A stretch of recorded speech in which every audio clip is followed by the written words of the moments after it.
ಇತ್ತೀಚೆಗೆ ಕೋಲಾರದಲ್ಲಿ ಕಾಮುಕ ಶಿಕ್ಷಕನೊಬ್ಬ 5,000 ನಗ್ನ ವಿಡಿಯೋ ಮಾಡಿ ತಗಲಾಕೊಂಡಿದ್ದ.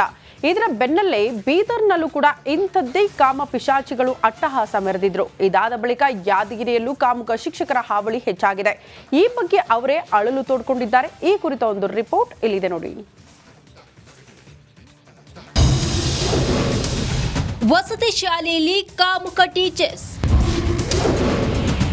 ಮೈ ಕೈ ಮುಟ್ತಾರೆ, ಡಬಲ್ ಮೀನಿಂಗ್ ಮಾತಾಡ್ತಾರೆ. ಗುರು ಬ್ರಹ್ಮ, ಗುರು ವಿಷ್ಣು, ಗುರುದೇವೋ ಮಹೇಶ್ವರ, ಗುರು ಸಾಕ್ಷಾತ್ ಪರಬ್ರಹ್ಮ, ತಸ್ಮೈ ಶ್ರೀ ಗುರುವೇ ನಮಃ ಅನ್ನೋ ನಾಡು ನಮ್ಮದು. ಆದರೆ ಇತ್ತೀಚೆಗೆ ಇದೆಲ್ಲವೂ ಪುಸ್ತಕದ ಬದನೆಕಾಯಾಗಿದೆ. ಕೆಲ ಅಡ್ನಾಡಿ ಕಾಮುಕ ಶಿಕ್ಷಕರು ಗುರು ಅನ್ನೋ ಹೆಸರಿಗೆ ಮಸಿಯನ್ನ ಬಳಿದು ಬಿಟ್ಟಿದ್ದಾರೆ.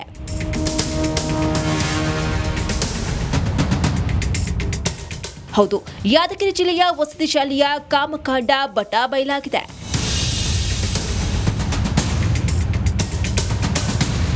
ಇದನ್ನು ನಾವು ಹೇಳ್ತಿಲ್ಲ, ಸ್ವತಃ ಬಾಲಕಿಯೇ ವಸತಿ ಶಾಲೆಯ ಬಂಡವಾಳವನ್ನ ಬಿಚ್ಚಿಟ್ಟಿದ್ದಾಳೆ. ಹಾಸ್ಟೆಲ್ನಲ್ಲಿರುವ social teacher, English teacher, warden ಕಿರುಕುಳವನ್ನ ಕೊಡ್ತಾನಂತೆ. ಪಾಠ ಮಾಡು ಅಂದ್ರೆ ಡಬಲ್ ಮೀನಿಂಗ್ ಮಾತನಾಡ್ತಾನಂತೆ. ಅಷ್ಟೇ ಅಲ್ಲ, ಹೆಣ್ಣು ಅಂದ್ರೆ ಕೇಕ್ ಕರೆಸಿ ನೋಡ್ತಾನಂತೆ. ಸೋಷಿಯಲ್ ಟೀಚರ್ ಶಾಂತಪ್ಪ ಮೈ ಕೈ ಮುಟ್ಟಿ ಮಾತನಾಡಿಸ್ತಾನಂತೆ. ಇನ್ನು English teacher Ambareesh, warden Meera Ali ಕೆಟ್ಟದಾಗಿ ನೋಡ್ತಾನಂತೆ. ಸ್ಟೂಡೆಂಟ್ಸ್ ಜೊತೆ ಭಾಳ ಮಿಸ್ಬಿಹೇವ್ ಒಂದೊಂಥರ ಮಾತಾಡ್ತಾರೆ ಸರ್. ಸರಿ ಹಿಂಗೆ ಟಚ್ ಮಾಡಿ ಮಾತಾಡೋದ್ರಿ, ಮತ್ತೊಂಥರ ಹತ್ರ ಬಂದು ಮಾತಾಡೋದ್ರಿ, ಒಂಥರ ವರ್ಡ್ಸ್ ಒಂಥರ ಮಾತಾಡ್ತಾರೆ ಸರ್. ಅಂದರೆ ಹುಡುಗಿಯರಿಗೆಲ್ಲ ಮೈ ಕೈ ಮುಟ್ಟಿ ಮಾತಾಡ್ತಾರೆ, ಭಾಳ ಡಬಲ್ ಮೀನಿಂಗ್ ಮಾತಾಡ್ತಾರೆ. ಯಾರು ಸೋಷಲ್ ಸರ್ ಅಂದ್ರೆ ಒಂಥರ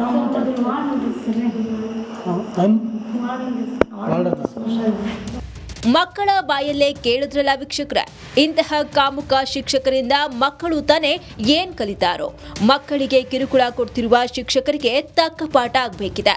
ಇದೀಗ ಸೂಪರ್ 3 ಎಂಟ್ರಿ ಕೊಟ್ಟಿದ್ದು ಇವರಿಗೆ ತಕ್ಕ ಶಾಸ್ತಿ ಆಗುವುದೆಂದು ಖಂಡಿತ ಬರೆದಿಟ್ಕೊಳ್ಳಿ. ನಾಗರಾಜ್ ಮಗದುಮ್ಮ, ಯಾದಗಿರಿ.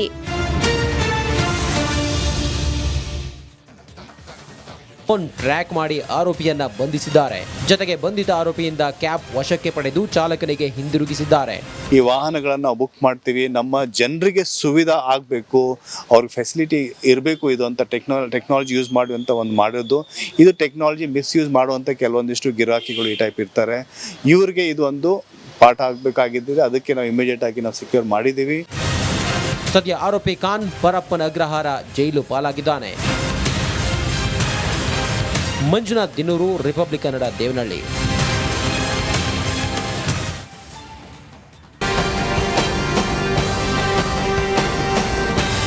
ಈ ವೇಳೆ ಸತ್ಯ ತಿಳಿದುಕೊಳ್ಳುವುದಕ್ಕೆ ಒಂದಿಷ್ಟು ಪ್ರಶ್ನೆಗಳ ಸುರಿಮಳೆಗೈದಿದ್ದಾರೆ. ಶೇಷಾದ್ರಿಪುರಂ ಎಸಿಪಿ ಪ್ರಕಾಶ್ ರೆಡ್ಡಿ ವಿಚಾರಣೆ ನಡೆಸಿದ್ದು, ಎಷ್ಟೇ ಕೇಳಿದರೂ ಶಾಸಕರು ಮಾತ್ರ ಹೇಳಿದ್ದನ್ನೇ ಹೇಳ್ತಿದ್ದಾರೆ. ಸತತ 3 ಗಂಟೆಗಳ ವಿಚಾರಣೆ ನಡೆಸಿ ಪೊಲೀಸರು ವಾಪಸ್ಸಾಗಿದ್ದಾರೆ. ಮುನಿರತ್ನಗೆ ಪ್ರಶ್ನೆಗಳ ಸುರಿಮಳೆ. ನಿಮಗೂ ಚೆಲುವರಾಜು ಹೇಗೆ ಪರಿಚಯ? ಆಡಿಯೋದಲ್ಲಿರೋದು ನಿಮ್ಮದೇ ಧ್ವನಿನ. ಎಷ್ಟೇ ಕೇಳಿದರೂ ನಾನೇನೂ ತಪ್ಪು ಮಾಡಿಲ್ಲ, ಇದು ರಾಜಕೀಯ ಷಡ್ಯಂತ್ರ ಅಂತಿರೋ ಶಾಸಕ. ಇದು ರಾಜಕೀಯ ಷಡ್ಯಂತ್ರ, ನನ್ನ ಸಿಲುಕಿಸಿದ್ದಾರೆ. ಚೆಲುವರಾಜು, ವೇಲು ನಾಯಕ್ ಜೊತೆಯಲ್ಲಿದ್ದವರೇ. ಉಂಡ ಮನೆಗೆ 2 ಬಗೆದಿದ್ದಾರೆ ಅಂತ ಅಳಲು. ತಾಯಿ ಕೇಳಿದ್ದಾರೆ, ನನ್ನ ಹೆಂಡತಿ ಕೇಳಿದ್ದಾರೆ, ನನ್ನ ಮಗು 10 ವರ್ಷದ ಮಗುನ ಕೇಳ್ತಾರೆ. ತುಂಬ ನೋವಾಗುತ್ತೆ ಹೇಳ್ಕೊಳ್ಳೋಕ್ಕೆ. ಪೊಲೀಸರು ಅದೆಷ್ಟೇ ತಿರುಗಾಮರ್ಗ ಪ್ರಶ್ನೆಗಳನ್ನ ಕೇಳಿದ್ರು ಮುನಿರತ್ನ ಮಾತ್ರ ಏನೂ ಬಾಯಿ ಬಿಡ್ತಾ ಇಲ್ಲ. ಪೊಲೀಸರಿಂದ ತನಿಖೆ ನಡೀತಾ ಇದ್ರೆ ಮತ್ತೊಂದು ಕಡೆ ಬಿಜೆಪಿ ಇದನ್ನ ದ್ವೇಷದ ರಾಜಕಾರಣ ಅಂತ ಇದೆ. ಕಾಂಗ್ರೆಸ್ ಮಾತ್ರ ಶಾಸಕ ಮುನಿರತ್ನ ವಿರುದ್ಧ ಹರಿಹಾಯ್ತಾ ಇದೆ. ಸದ್ಯಕ್ಕಂತೂ ಮುನಿರತ್ನಗೆ ಕಾನೂನು ಸುಳಿ ಸುತ್ತಕೊಂಡಿದ್ದು ಮುಕ್ತಿ ಸಿಗೋದು ಕಷ್ಟವೇ ಅಂತ ಹೇಳಲಾಗ್ತಾ ಇದೆ. ಮಾದೇಶ್, ರಿಪಬ್ಲಿಕ್ ಕನ್ನಡ, ಬೆಂಗಳೂರು.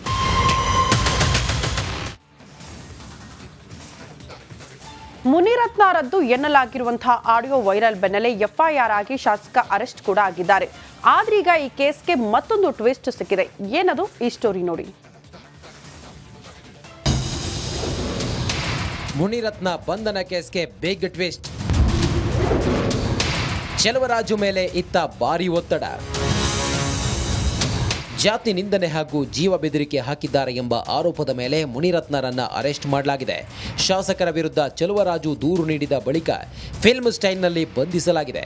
ಆದ್ರೀಗ ಈ ಕೇಸ್ಗೆ ಮತ್ತೊಂದು ಬಿಗ್ ಟ್ವಿಸ್ಟ್ ಸಿಕ್ಕಿದೆ.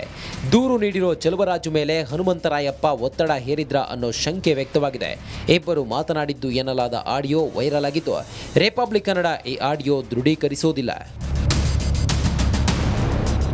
ಆಡಿಯೋ ರಿಲೀಸ್ ಮಾಡಿದ ಮುನಿರತ್ನ ಬೆಂಬಲಿಗರು ಚೆಲುವರಾಜುಗೆ ಟೆಂಡರ್ ರದ್ದು ಮಾಡುವ ಬೆದರಿಕೆ ಹಾಕಿದ್ದಾರೆ ಅನ್ನೋ ಆರೋಪ ಮಾಡಿದ್ದಾರೆ. ಸಣ್ಣ ಸಂಗತಿಗೆ ಕಂಪ್ಲೇಂಟ್ ಕೊಟ್ಟಿದೆಯಾ, ನಮ್ಮದೇ ಸರ್ಕಾರ ಇದೆ, ತಲೆ ಕೆಡಿಸ್ಕೊಳ್ಬೇಡ ಅಂತ ಹನುಮಂತರಾಯಪ್ಪ ಮಾತನಾಡಿದ್ದಾರೆ ಎನ್ನಲಾದ ಆಡಿಯೋ ರಿವೀಲ್ ಆಗಿದೆ. ಚೆಲುವರಾಜು ಎಲ್ರಿ ನೆನ್ನೆ ಎಲ್ಲ ಫೋನ್ ಮಾಡಿದೆ, ಎತ್ತಲಿಲ್ಲ. ಅದ್ಯಾವುದೋ ಸಣ್ಣ ಇದಕ್ಕೆ ಹೋಗಿ ಕಂಪ್ಲೇಂಟ್ ಕೊಟ್ಟಿದ್ದೀಯಾ? ಬಾ, ನಾನು ಅದು ಹೇಳಿ ವೇಲುಗ ಅವ್ರ ಹುಡುಗರಿಗೆಲ್ಲ ಹೇಳಿ ಸರಿ ಮಾಡಿಸ್ತೀನಿ, ತಲೆ ಕೆಡ್ಸ್ಕೊಂಬೇಡ, ಎಲ್ಲೂ ಹೋಗ್ಬೇಡಪ್ಪ. ನೀನು ನಮ್ಮ ತಾಲೂಕು ಒಕ್ಕಲಿಗರಾಗಿತ್ತು, ಸುಮ್ಮನೆ ಯಾವನ ಹತ್ರನೂ ಹೋಗಕ್ಕೇನು ಇದು ಮಾಡಕ್ಕೆ ಹೋಗ್ಬೇಡ.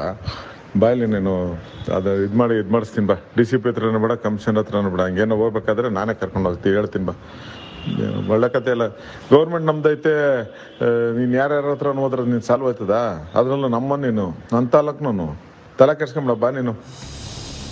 ಮತ್ತೊಂದು ಆಡಿಯೋದಲ್ಲಿ ಸ್ನೇಹಿತನ ಜೊತೆ ಗುತ್ತಿಗೆದಾರ ಚೆಲುವರಾಜು ಮಾತನಾಡಿದ್ದು, ಶಾಸಕರ ಬಳಿ ಹೋಗದಂತೆ ಬೆದರಿಕೆ ಒಡ್ಡಿದ್ದರು ಎಂಬ ಮಾತು ಕೇಳಿಬಂದಿದೆ.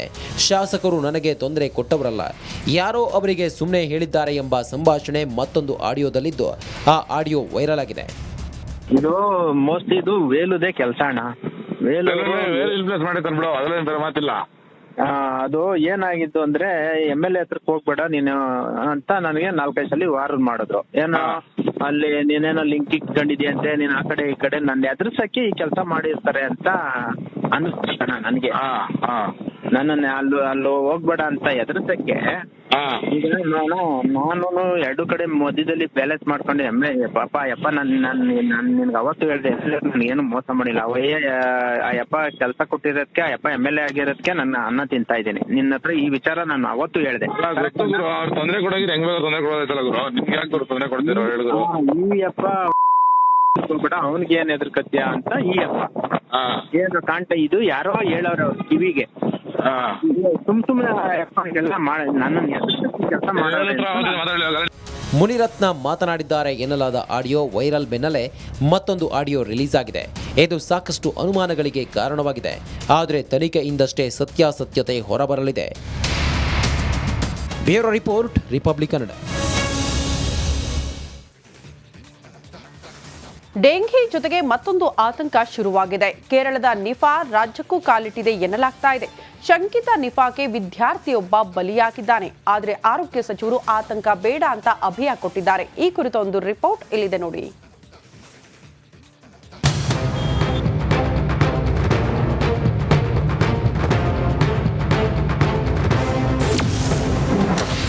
ರಾಜ್ಯದಲ್ಲಿ ನಿಫಾ ಆತಂಕ, ನಿಫಾಗೆ ವಿದ್ಯಾರ್ಥಿ ಬಲಿನ. ರಾಜ್ಯದಲ್ಲಿ ಮತ್ತೆ ನಿಫಾ ಟೆನ್ಷನ್ ಶುರುವಾಗಿದೆ.